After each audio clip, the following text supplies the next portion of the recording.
Welcome back to the channel, guys. So for me, the race is finally over. Those of you who watched my stream, thank you. I streamed every minute just about that I played during the race. The last stream was 34 hours long, but I didn't want to go to sleep until we finished, and I wanted to stay up until that rune discount was over. I felt like inside the goal of having 85 laps, our team also had another goal, which was to finish before the rune temple ended, but we did not. Some of the numbers have changed in the race since I went to sleep last night anyway. I slept for a long time since I streamed for 34 hours. We had just passed 85 laps when I went to sleep. So basically, this whole entire from 85 to where the team is now, I was completely absent from. I had nothing to do with it. I didn't even do a do your part or contribute at all. I slept like a log. But we did make 40k points in the race. Usually I average 35k points a race. This time, those of you who know, I joined the team late. I joined after they were already on lap 10 when I came here, so I didn't get the beginning, the easy couple of nodes, I guess is what I would call them. The first 10 nodes to me are all about speed. None of the quests are really that hard. It's just about trying to be fast and get them done. And I had to wait in 4-hour jail when I came to this team. If you're wondering why I left the other team, Rabora Biste, it was because they weren't going to make it to 85 laps. There was no way. They said they were doing 85 laps, and I joined them, and right away out the gate, you can see in my first race stream, nobody showed up. They were sleeping or whatever. There was only 25 people in the team. There was going to be a 4-hour wait for anyone who joined. They were kicking players who were just saying now on the day of race that they didn't have the gems they needed for the race. So instead of dealing with any of that, I just got out of the team, and I had been suggested this team even before I had joined Rabora Beasties, so I just went back and accepted a previous offer. And I'm glad I did. We pulled it off. We got 85 laps. We dominated most of the teams in here. Like, they're just now catching up because we stopped racing. And then in the global, we were top 10 pretty much the whole race. I would say that we slacked off, yesterday or the day before. We were bouncing between 10th and 14th, but still, we were constantly top 10. And I don't think we got any lower than like 16th place the whole entire race. But now the teams that were lower than us are finally catching up, and some of them are even going, I guess, farther because they want the top 10, so we got bumped out of top 10. But we were 10 when we hit 85 laps. So that's a pretty good accomplishment in my opinion. Those of you who are wondering about how many gems I spent, I'm sure there's plenty of you because you're going to say, oh, well, you had 11,150 gems before race started. Yes, I did. But I did a lot of personal stuff too, guys, meaning I ranked legends that I didn't have prepared to rank. Like an example would be the Madame that I bred during El Colossal. I had to extract her and then rank her, and like that's 50 gems, or more. That didn't have to be spent, but it was spent. Other things that I spent gems on is every single one of the mythics that I own now.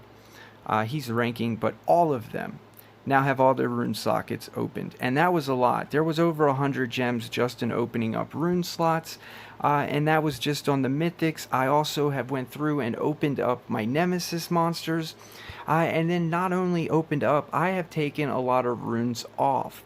So I did previously own 2 Nemesis monsters. The reason why I've been playing 11 months and have never done any nodes in the Nemesis dungeon is because it took me this long to get a Nemesis team. I did not specifically go after a Nemesis team, or I could have probably bought it with gems sooner. Just been like, as soon as I did my first task, being like, look, I'm going to buy a Nemesis monster with these gems. But I have also only ever spent my Nemesis souls on War Splitter during Christmas. And the reason why, so I have 100, meaning I'm halfway to being able to pick a Nemesis monster that I want. Or I could take a random one. I'm not going to take a random one. I'm just going to save and try to get to 200 and pick a specific monster. And maybe we can figure out over the course of the next couple of months which monster that is that we need. I've been told I have the worst Sammy that the game has to offer, so maybe it'll be another Sammy. I don't know. But anyway, I just wanted you guys to understand that I've spent 75, I think, or maybe a little less. It might have been 50, but either way, I came up one node short in the maze during Christmas, where you had to max collect to unlock War Splitter. Since I was one node away because I missed some points on hatching, I had to spend some of my Nemesis souls to get the last cells to finish him off, and I did so. But I now have Ruby, who is rank 1, and I have Mountain Splitter, who is rank 2. He did have 3 6s on him. I have taken them off. He has no runes on him. And then the other monster that I have is Sammy, the, I guess, disease spreader is this one? Yeah, the disease spreader. He also had runes on. I've taken them all off. So when the Nemesis dungeon comes, I am completely ready to decide how to rune my team up. My guess is going to be that I'm not going with 10s. I am not rich. I am free to play, guys. I cannot afford to leave level 10s, just sit on monsters that I'm only going to use once a month. So I'm looking to do 8s and 9s, meaning the less amount of 9s I use, the better, but I am considering putting 9s on, like, Mountain Splitter. Since my Sammy doesn't have a damage boost, I feel like there's people that get away with using, like, 8s and 7s, and then they just damage boost their guy with their Sammy. Since I don't have damage boost, I feel like we might run 9s on our Mountain Splitter and then 8s on our other 2 monsters, and then we'll just leave those runes sit there for the whole month, meaning I won't use them for anything else. Now, I did own other Nemesis monsters, meaning in my stash I had a Sunbringer and I had a Hydratilla, I think, which we've gotten from chests that you guys have watched over, the past few months. I went ahead and decided to hatch them both. The reason why I'm hatching them both is, it's, to my understanding, you can use bait monsters in the Nemesis dungeon the same way you can use bait monsters in the gauntlet. And the same way that the gauntlet is, you can't just take one bait monster in unless your whole entire team died previously. So I wouldn't be able to have just hatched one of these guys and been like, oh, well, this node I can't outspeed, I'll just take in my bait monster and suck up the stamina from the guy I can't outspeed, and then I'll take my main team in. That wouldn't work. You need at least 6 monsters to be able to bench your whole main team and bring in bait. So during El Colossal, I had to craft my emerald, which costed me like 100 gems. I think it was 95 gems to go from cells to level 4 breedable emerald. It's currently in my vault, so I will show you guys, like, we got that during El Colossal, and we've been able to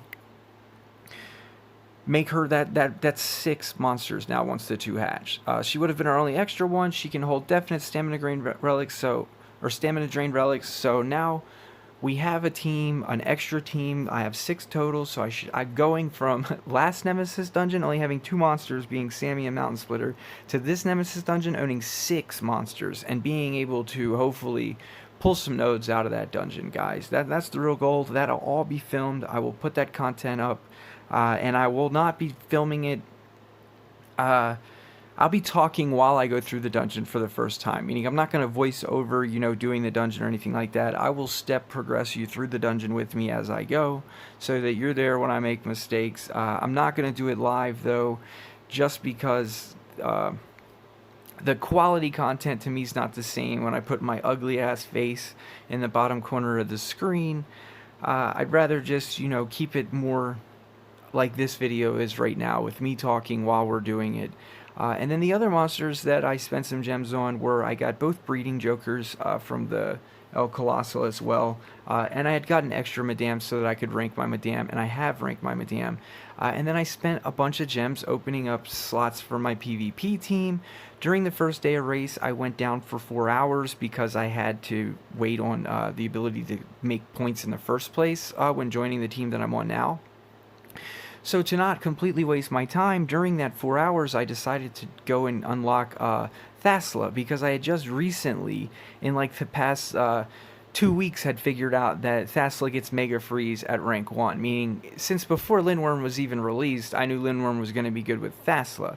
I didn't think it would be as good with Thasla as it would be with something, like a newer Cosmic, though, which I still don't really, because of all the Hardys and stuff that that are in PvP. You just eventually, like, you need more than just one plan, meaning, oh, well, if I turn transfer, I win. Okay, well, what happens when you can't just turn transfer win? Like, you need a team that can function or at least give you a fighting chance when you can't just turn transfer win. And that's why I focused more in the video when I was mad about Lindworm and letting you know that basically I didn't want to play against Lindworm. I still don't like the idea of playing against Lindworm. Basically, I feel like, yeah, I can beat Lindworm until Lindworm outspeeds me, and then I can't beat Lindworm because they can just control me out. Well, anyway, I was going to buy Krabby for 4,600 gems during the race. I thought about it on for 2 days. I thought Krabby is literally the best monster in the game that you can extra turn transfer to if you're just trying to win off turn transfer. But then the reason why I didn't do that is because someone in my Discord had brought up the idea of what if their Lindworm goes first and they just deny your Lindworm. Meaning, like, an example would be, I thought that, you know, Krabby is way better than Thasla because Thasla can't even remove its traits, Thasla can't deny it, all that nonsense. But what I never thought about is that Thasla doesn't have to deny the Krabby. Thasla just has to go first and deny your Lindworm from passing turn to your Krabby, and then their Lindworm will get a second turn before your Krabby ever gets its first turn because your Krabby is a legend and it's wearing all team speed. And that right there basically blew it for me, because I was leaning towards Krabby being able to wear Uriel's Essence, being able to go behind Megataunt, therefore allowing you to go against Anticipation, whereas currently it's hard to beat Anticipation with Lindworm, especially if it's behind Megataunt. Well, with Krabby, you'd have been able to pass turn, let them smack your Megataunt, then use your extra turn and watch them smack your Krabby, and then come right back, and then they're locked out. So I thought of that, and ended up just saving the gems, guys. And since I didn't buy Krabby, I don't think I'm going to buy Thundeer. I don't think I'm going to buy Corruptus. I think it all comes down to the exact same thing. It still comes down to a coin flip, meaning if they go first, they can just deny your Lindworm. And then your Lindworm can't pass turn to the Krabby, the Corruptus, or the Thundeer. And then you can just get shut down. And if I'm winning on a coin flip because, oh, I got to go first, so I won. Oh, they got to go first, they won. I don't want to be the guy who spent 4,600 gems to flip the coin versus a person who just went ahead and unlocked Thasla and doesn't have to spend anything to flip the coin. So that's the route that I went. Anyway, we got Thasla rank 1. I ran out of monsters. It was actually tough to get the last, I think the node 3 from the end was pretty tough. It's all on stream. If you guys go and find it, it would be either the first or second stream I did during race, because it's when I was locked out for 4 hours. It's definitely towards the beginning of race, though. But anyway, without further ado, let me go in and show you what changes that has brought me. This is now my new PvP team. I just got my first Madame cell during the event we just had, whereas if you hatch legends, you could get Madame cells. Well, I bred some Madame so that I could rank 1 her and get evade. That's as far as I went. I could have bred more and got the positive protect effects, but I wasn't serious about this team. I knew this team was going to be beatable. I just wanted to be able to play with Madame and have fun. Like those of you who already own Madame and have already played with Madame know all about her. She's fun, as long as you're not going against Anticipation. Well, anyway, currently Anticipation isn't everywhere in the game. You still see a lot of Hardies, you still see a lot of Rags, but you don't see them like every fight. So this has been the team that I've been using on attacks. I do have this guy already crafting, so it's not like that's an unlock for me, but I do like the extra cells. I'll be able to rank him up. I do not have the best relics in the game. A lot of people already know that. Like, it really shows in Gauntlet that I lack a lot of diamond relics. And mainly I lack diamond relics because I used to not value many of them, meaning if they didn't give me stamina, I didn't really care about them. And then comes the Gauntlet, where it doesn't really care if you have stamina gaining relics, it's more about stamina draining relics. And I had basically been like, look, I'm never going to be the fastest player, so why do I care about draining stamina? I'd rather survive against somebody who went first, draining my stamina. So it's going to take me a while to get caught up in the relics, and soon we will have a relic opening video on camera that you guys will be able to see. I've got plenty of gold chests. We don't even have a staff of Atlantis for our Lindworm or a pump seed or anything good, so we're using that. But either way, I have put 310 speed on Lindworm, and those of you who watch my channel know that I have coached all the free-to-play out there. I do not recommend level 10 speed runes ever. Why? Because they're not worth the resources, meaning level 9s are 1% less, and you can basically have a mutated 9 for the same resource cost as level 10. Well, that's not really becoming the case anymore, guys. They are nerfing how hard it is to get 10s. Meaning I started out in a reality where it took me 4 months to get my first 10 as a free-to-play, to now they're giving me 3 free 10s a month almost. Well, they're not necessarily free, but one of them I pay 325 gems for every month from the race chest. The other 2 are free because they come from PvP, where all you have to do is make Legend 1. And I will do one fight to show you guys the team. I know that I have a timer, so it's kind of stupid to do the fight, but either way, I just want to show you guys through it. If I see Hardy behind Megaton, I just leave. That's what I've been doing. Tonight, later on, when I'm off camera, I'll probably play around a little bit more, try to do a fight where I try to baby revert through, but I just don't think it's worth it. And the reason why I would try is because of the evades and the revival on Lonrad, and then being able, or Lindworm, and then being able to use curse and dots instead of win the way I'm going to win this fight, which is with the death countdown, this move right here. This is what I've been using to win. So it starts off by turn transfer to Madame, and then I break them down, take away their defenses. I always start with the disabled trait, even if we're going to purr something like Megataunt. And the reason why I do that is just so that I don't trigger my relics any sooner than I have to. Whereas they start to trigger if my stamina gets below half, I think is how the cane works. Or is it worth 25? The cane is if it's below 50. So I try to get them defenseless without spending 50. It doesn't always work. Sometimes you have to start with purr. Like if there's double Megaton or something. But right off the top of my head, I'm pretty sure it always goes this way. Or not that you have to start with purr. You just have to go an extra time because you need it to do a purr and trait disable on everybody. That's when you should start with purr. Anyway, we're going to go ahead. We started with the trait disable. I don't really need to purr Vanos. He's not going to get a turn with his Pierce, so I just leave it as is. I'm trying to save as much stamina as possible. Then I turn transfer to my welfare rank 1 Thasla. That shouldn't be hard for anybody to get. You just have to do like 3 floors in the dungeon, and it costs 4,700 orbs. I had been saving my orbs and had over 7,000, and I will go back to her when I have more orbs, but right now I'm not really worried about it. So what I do is I Mega Freeze everybody, and then when Lindworm gets his turn, I put the death countdown on everybody. So now in 3 turns, they're all going to die. And when I have a situation like this where Vanos is next, or this guy is next, but he's frozen, I just revert, meaning if somebody was going to go next before my Madame that could actually kill one of my guys, I would turn that person to a baby with curse. But since no one gets to go, because the guy who gets to go is frozen, I just revert on myself. Then my Madame goes, and I take down whatever immunities they brought back. I think that guy has a immunity to freeze trait, I'm not sure, but if they have traits that you don't want them to have, then you need to disable their traits before you go back, because traits only stay on for 3 turns. So if somebody has like an immune to freeze trait, or even worse, they're like Ignis and they give everybody immune to freeze, every single time it's your Madame's turn to go, make sure you cast the trait disable on it, even if its trait's already disabled, just to restart that clock, so that way it'll cool it down again. And then what I do after I've dropped them all is I pass turn back to my Thasla. And since my Thasla was going to get to go again anyway, I will be able to work myself on getting to Mega Freezing again. We'll just go ahead and use that, and then we charge, and then it's her turn again, and now I can Mega Freeze those same 2 monsters again, which means I don't have to interact with them anymore because they're going to be frozen for their whole entire turn countdown. So the next monster that's going to get to go is the Frozen Day, but it's not going to matter, so basically I can just charge here. And then they both die off, or he dies off next time, but he's still frozen. So either way, let's go back to Madame to get rid of the last freeze on this guy. And then we just keep going until we get to pass turn again. And I'm going to pass turn to her. You could technically pass turn to him if you needed to baby or something, but I'm just going to put some torture on the guy.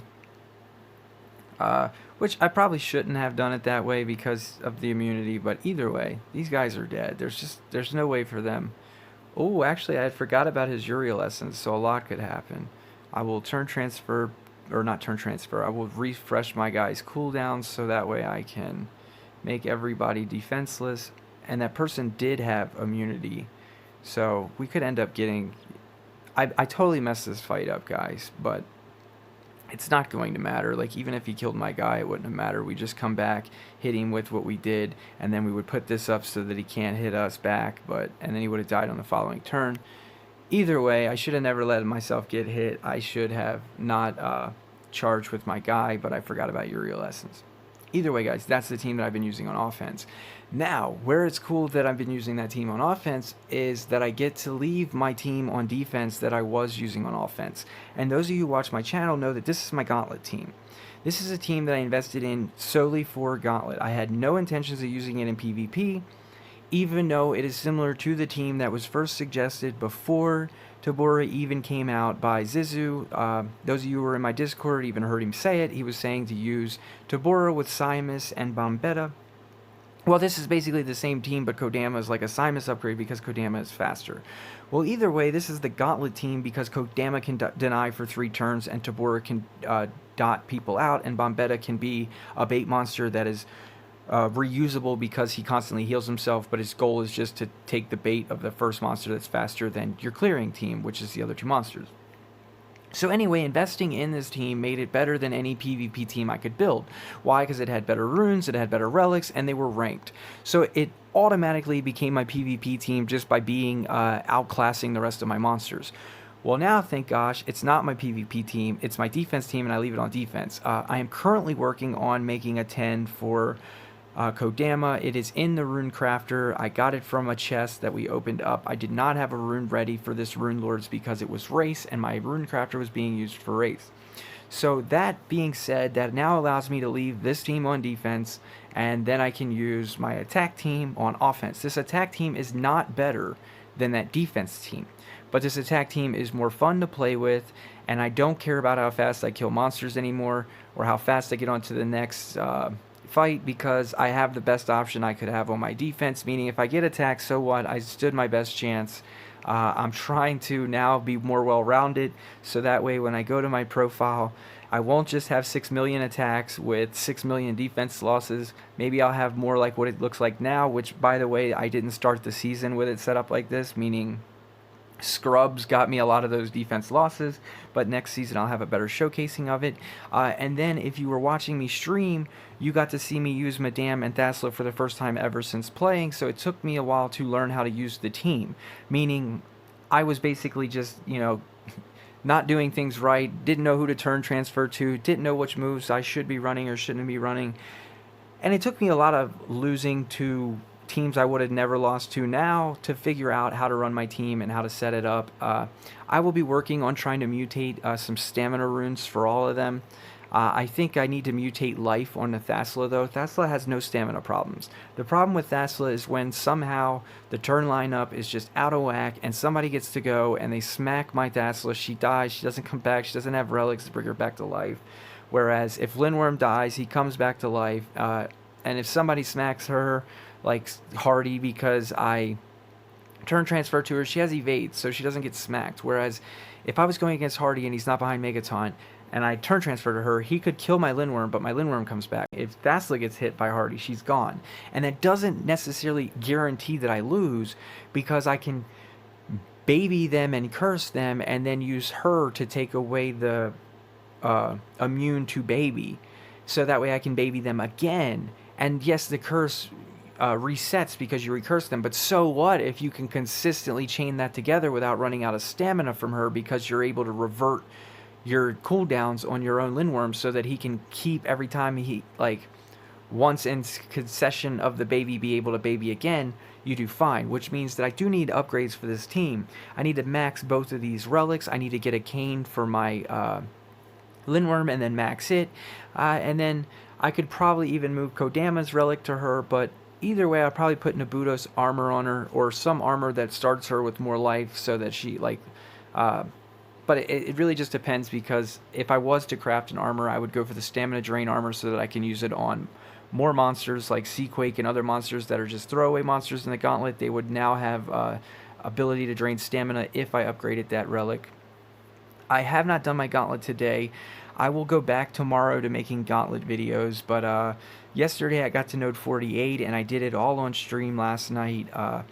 And since adding runes to Kodama, and yeah, it's been easier because now my Kodama is faster.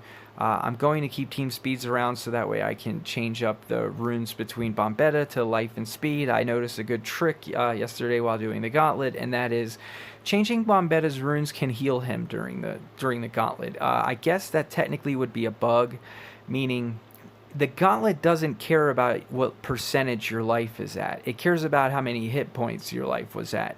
So an example would be if my Bombetta was wearing all life runes, and I go into the dungeon and I eat a hit that leaves my Bombetta at like 70% life.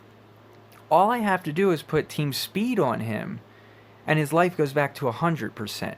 Whereas technically it should still be at 70%, and that 70% should just be lower than it was, but it doesn't. It goes off his hit points. So as long as you reduce his maximum hit points by changing his life runes to team speed runes, then you heal him, because the next node you just go back to the life runes and it thinks, oh hey, this guy had, a bunch of life. So yeah, I don't know if that's going to stay the way it is, but either way, it's worth noting. And then for those of you out there who are using the Uriel Essence strategies, and you're knowing that avoid your mutant runes to lower your health, another trick is, if you've seen in my previous videos of doing the gauntlet, we learned the hard way that team life runes lower everybody else's life but the guy wearing them.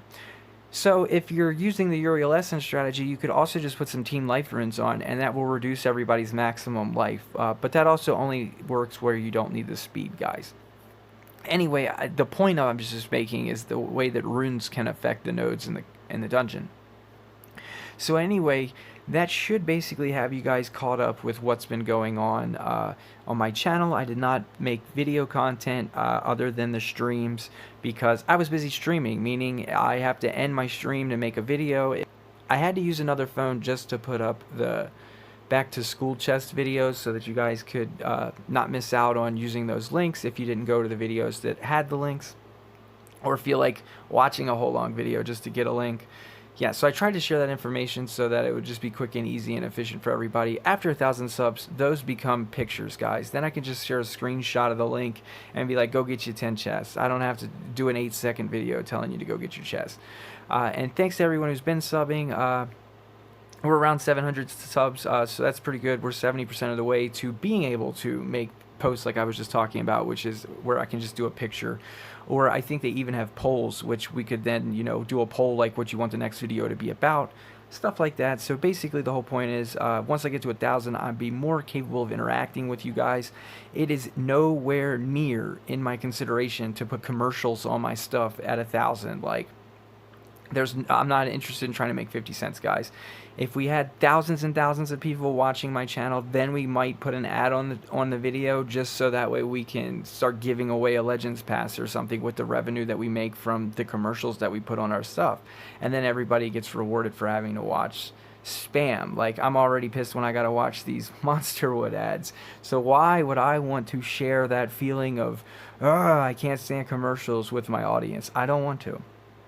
So anyway, guys, other than that, I don't really know what else I've been up to. Yeah, like other monsters that I spent gems on is just stuff like him. I removed all of his runes twice, meaning I removed all his runes and put 8s on him, and then I removed all of his 8s just because I was mad. I think the goal for me is going to be to get 310 speeds on this guy just for gauntlets, so that way I can put him in place of Bombetta some nodes where, like, say they're going to AoE possess everybody, then I could just cleanse it off and heal my team and not need a Bombetta to take that hit.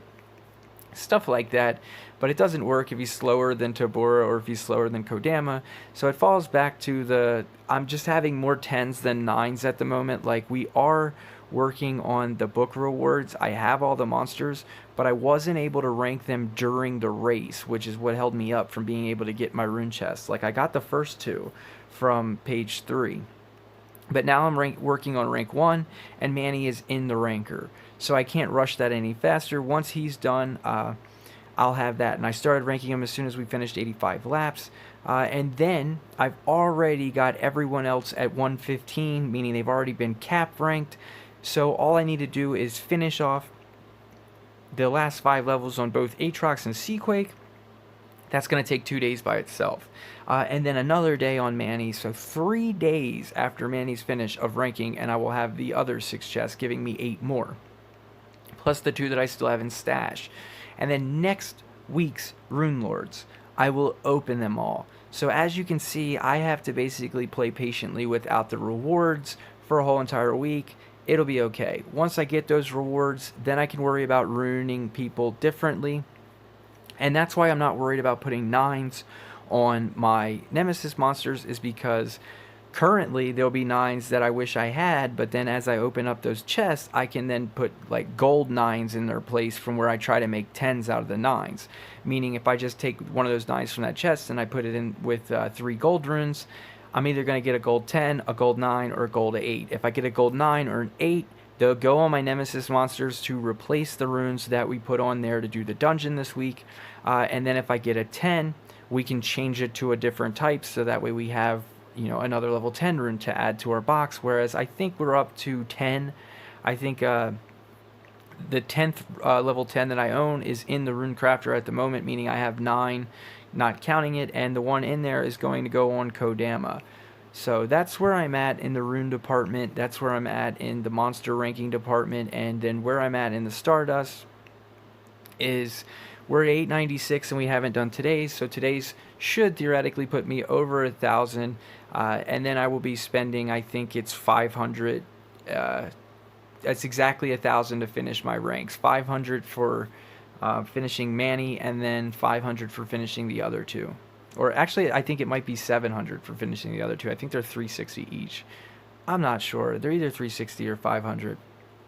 But either way, I have enough. Everything is set. And then after that, we're going to go back to ranking Kodama and ranking Linworm are the only 2 monsters on the page that I plan to rank. And then we will complete this, or continue the same exact process on the next Cosmic page, trying to rank 2 the whole entire page. Now, where I'm at when it comes to the breed monster is I do not have the breed monster, and in 4 hours and 6 minutes, I can request more Ultrabot cells. Ultrabot was the only one I was even close to. I had like 18 cells of when they announced how many or what the 2 monsters were. But currently, I'm trying to breed Worker Hawk right here, and I'm trying to breed Ultrabot right there. And I'm not worried about, I wasn't worried about maze coins or whatever. But I have failed 11 times in total now to breed any of the monsters needed for the event. I have all the jokers. I just don't have either of the other 2 monsters, Worker Hawk or Ultrabot. And currently, if I do somehow get enough cells for Ultrabot, we will use 20 metal cells and finish him off. That way I can get him in the crafter as soon as possible to save me gems. I might also wait to the last, just to save those gems, I might wait to the last day of the event to start breeding for the quest, because we're just going to spend gems clearing our hatch until we get the quest monster. So hopefully whatever the non-quest monster is will be a decent GPM monster and not just all 155s. So that way I can not feel so bad about failing. But yeah, we're going after the quest monster as long as I can get 16 more cells of Ultrabot or successfully breed either of the monsters for the combo. That's what's going on my channel, guys. So look forward to the gauntlet video tomorrow. And thanks to everyone who just stayed tuned for 30 minutes of being caught up with what you guys missed out on over the time. If there's anything I didn't think about for this video, I will think about it in the next video and share it. Anyway, guys, later.